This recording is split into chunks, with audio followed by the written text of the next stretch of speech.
Are you an unhealed empath? If so, you're doing this. Watch this video.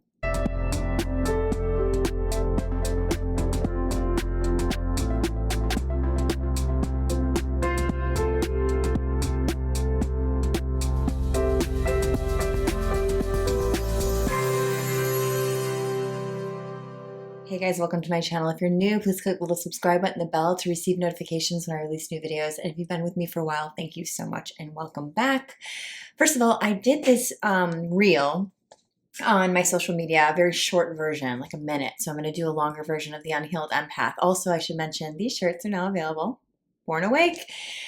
You guys know what that is if you've watched my videos. So this topic is really important. I obviously make my whole world about healing empaths, highly sensitive people, meaning empowering us, meaning reminding us of this gift we have that has worked against us for so long because so many of our boundaries were taken away. There was such a lack of mirroring in our society, in our systems, in our families. And so I want to talk about one of the things, well, a few of the things that unhealed empaths do. Sometimes you don't even know you're doing it. And if I explain it to you, you'll be like, holy shit, this is what's been happening in my classes. Yes, that's me. What do I do instead? Right? So let's dive in. The first thing I want to talk about is unhealed empaths oftentimes unknowingly feel good, feel useful, feel valuable when they're around the partner that is in need of rescuing, fixing, healing. This is why a lot of us healer types subconsciously attract addicts, narcissists, people who are just very wounded, who haven't done their inner child work. We attract that because a few different reasons. We feel needed. We feel of value. We feel like I can fix this. But there's another reason why. Because when we're children and we have emotionally undependable parents, we have to make them feel good so we can feel good. If they're addictive or if we are dating an addict, if we help them and they're not an addict, then they will be there for us. Like our parents, if we help our emotionally immature parent and we parent them, then they can actually maybe be there for us and support us. So we're doing everything we can to get what we need, to get our needs met by fixing these people so they can be what they're supposed to be so we can have what we deserve. Take that in. It's the reality.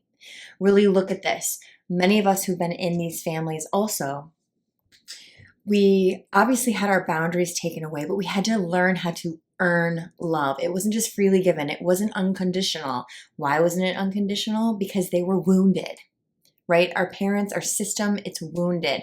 They didn't have like one click away inner work, right? They didn't have internet, a lot of our parents. They didn't have, these people all day long saying, heal, heal, right? They had a library. I mean, that's just what it was. And I'm not saying that they shouldn't be responsible for wounding us. No, definitely. That's not what I'm saying. But what I'm saying is I can understand it a little bit, why so many people didn't do their inner work, why we lived in an emotional dark age.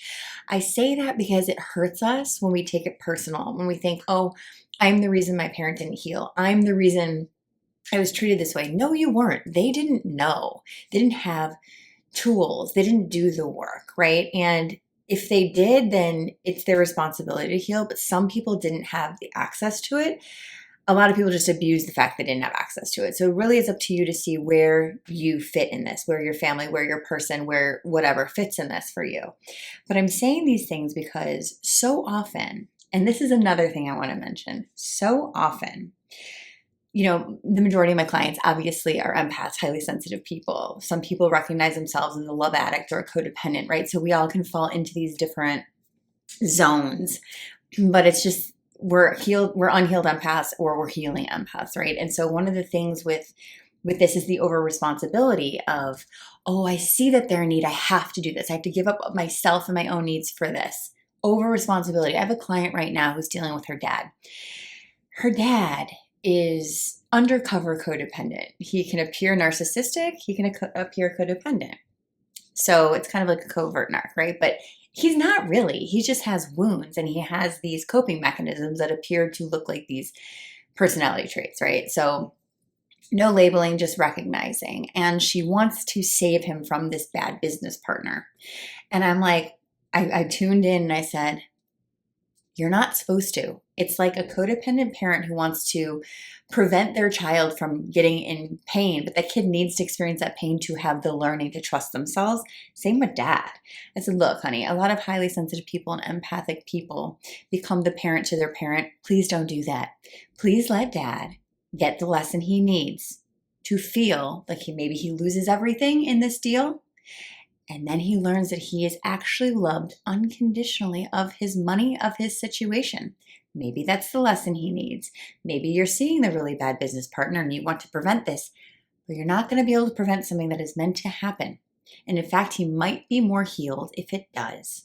We really need to shift our perspective as healers to see that sometimes letting someone go through something is better for them than preventing it. That's such a hard line, right?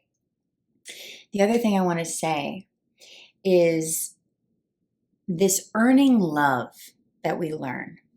We learn that I'm not getting love unconditionally, right? Like her dad. Some parents didn't learn it. They're not going to teach you that. So I'm not getting love unconditionally.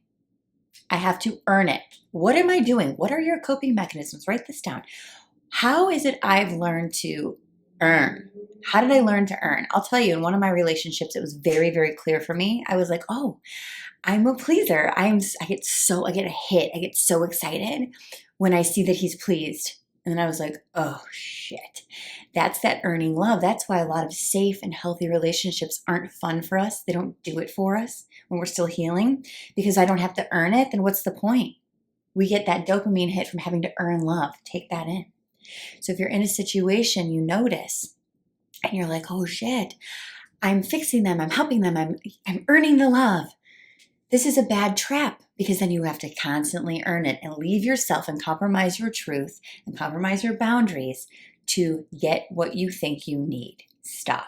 Instead, this is my advice. All of my coaching clients who have a desire to serve and heal, I say, this is all of your homework.